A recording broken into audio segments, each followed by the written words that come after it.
Welcome back to our deep dive into the UP PGT Economics 2013 paper. This is part 10, and today we're not just giving you answers, we're going to unpack the core economic ideas behind every single question. So let's jump right in. Here's what's on the table today. We'll be exploring three really crucial areas. First, we'll start with the history of India's growth and planning. Then, we'll look at the structure of the Indian economy itself. And finally, we'll decode some key development indicators. All right, let's get going. So, our first section is all about growth and planning.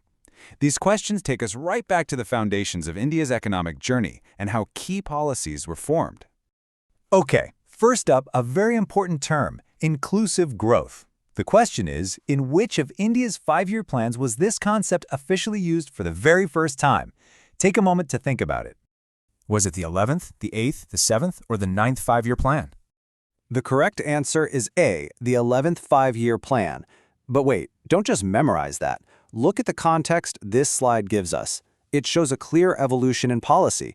We went from fundamentals like energy and food grains in the 7th plan to focusing on human resources in the 8th and then social justice in the 9th. Understanding this progression helps you see why inclusive growth was the logical next step.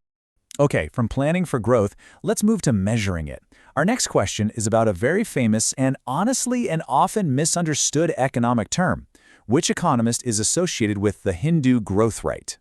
Your options are some real heavyweights of Indian economics: Shayan Bhagwati, Raj Krishna, T.N. Srinivasan, or A.K. Sen.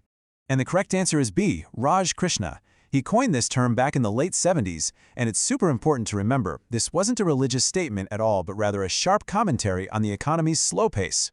So what exactly was this Hindu growth rate? Well, it describes the stubbornly low growth of the Indian economy before the 1991 reforms. As you can see, for 3 whole decades, from 1950 to 1980, the economy was just chugging along at about 3.5% annually. And even more telling, per capita income grew by a tiny 1.3%. This wasn't just a number, it was the story of a nation's economy struggling to get out of first gear. All right, now that we've talked about growth rates, let's look at the engine of that growth, the people. Our second section on the Indian economic structure asks a fundamental question. Where does India work? This question is straightforward but so important. Which sector of the Indian economy employs the most people?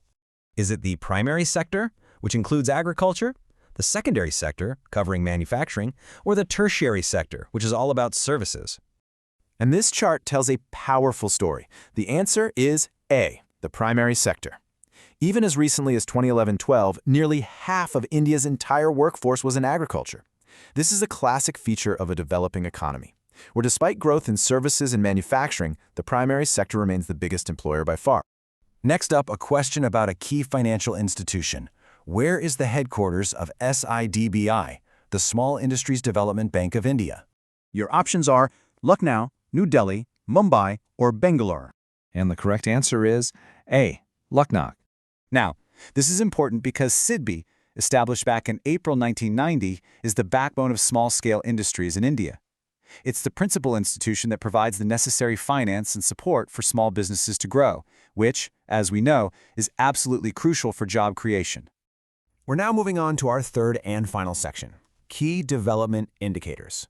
Think of these as the tools economists use to really check the health of an economy. This next question is a bit conceptual. For any country, which of these capital output ratios would be the most beneficial? You have these ratios, 6-to-1, 5-to-1, 4-to-1, or 3-to-1. The correct answer is D, 3-to-1. So why is a lower ratio better? Think of it this way. The capital output ratio tells you how many rupees of investment you need to produce 1 rupee's worth of goods. So a 3-to-1 ratio means you only need 3 rupees of capital to get 1 rupee of output. A 6-to-1 ratio means you need 6 rupees. A smaller number means your capital is working much more efficient. All right, let's move to the final question of today's analysis. Which of the following metrics does not measure income inequality? Pay close attention to that word not. Your options are the Lorenz curve, per capita income, the Gini coefficient, or the percentage of the population in different income groups. And the correct answer is B, per capita income. This is a classic trap. Per capita income is just a simple average. You take the total income and divide it by the total population. As the slide points out, an average can hide massive inequality. The other tools, like the Lorenz curve and the Gini coefficient, are specifically designed to show us that distribution. And this brings us to a big question to end on. What really defines a country's economic success? Is it how much wealth it creates, or is it how that wealth is shared? Definitely something to think about.